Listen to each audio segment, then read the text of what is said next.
Reactions trailed Minister of State for Petroleum Resources Timipre Sylva's statement that buying premium motor spirit (PMS), also known as fuel, at 300 naira per litre is not too much for Nigerians.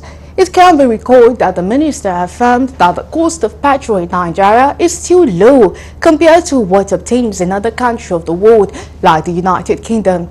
Speaking to Galaxy's Daniel Tenimu, a financial expert Shokbito, and a public affairs analyst Nuruddin Adegbero showed their total dissatisfaction with the minister's comment. They said the product, which is already selling in parts of Nigeria at prices ranging from 200 to 250 to over 400 naira per litre, depending on the location, is preposterous and unjust to Nigerians.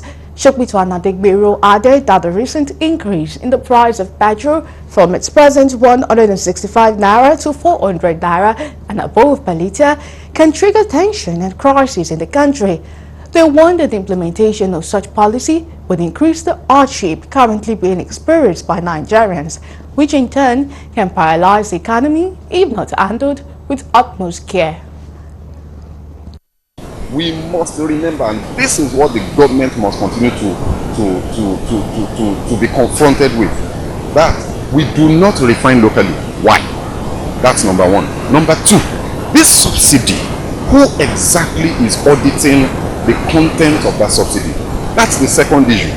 So before the minister will come to the public place and tell Nigerians that we're going to be buying fuel at 300, 350, maybe even 400 naira, they must answer these questions. If they do not answer these questions, I can categorically guarantee them that they will not succeed in removing the subsidy. Nigeria will fight them to a standstill, because at the end of the day, we elected these people. They are representing us. They work for us, we don't work for them. So they cannot frustrate our lives. These are resources that God has provided under our land.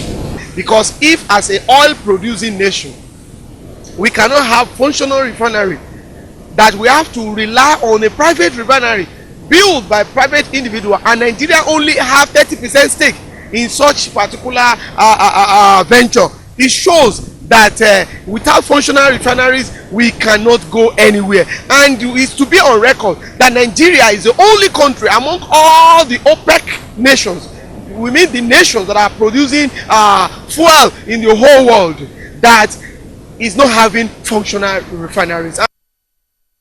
Shokbito and Adegbero noted that for over 4 decades, the Nigerian government has, without providing straightforward reasons, imported petroleum products, thereby being one of the biggest producers of crude oil globally.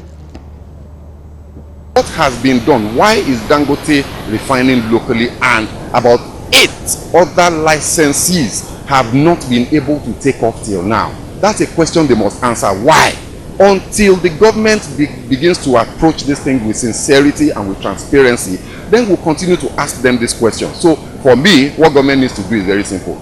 Create local refining capacity, then take the subsidy away. Nobody likes subsidy, but you cannot remove it if we are not refining locally. Whether it is by getting the refineries, our refineries to work, you know they still keep deploying billions, trillions of naira into turnaround maintenance of these same 4 refineries. You know, I mean, what's going on? The government should know that these are natural resources that we have.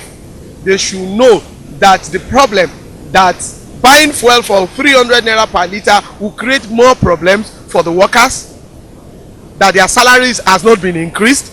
It's going to create more problem for the business owners that have to fill their tank to safeguard their business. The electricity supply is also in doubt. That one is epileptic across the nation. So automatically they rely on fuel. Then there are a lot of job losses that will happen in the country if this particular passes.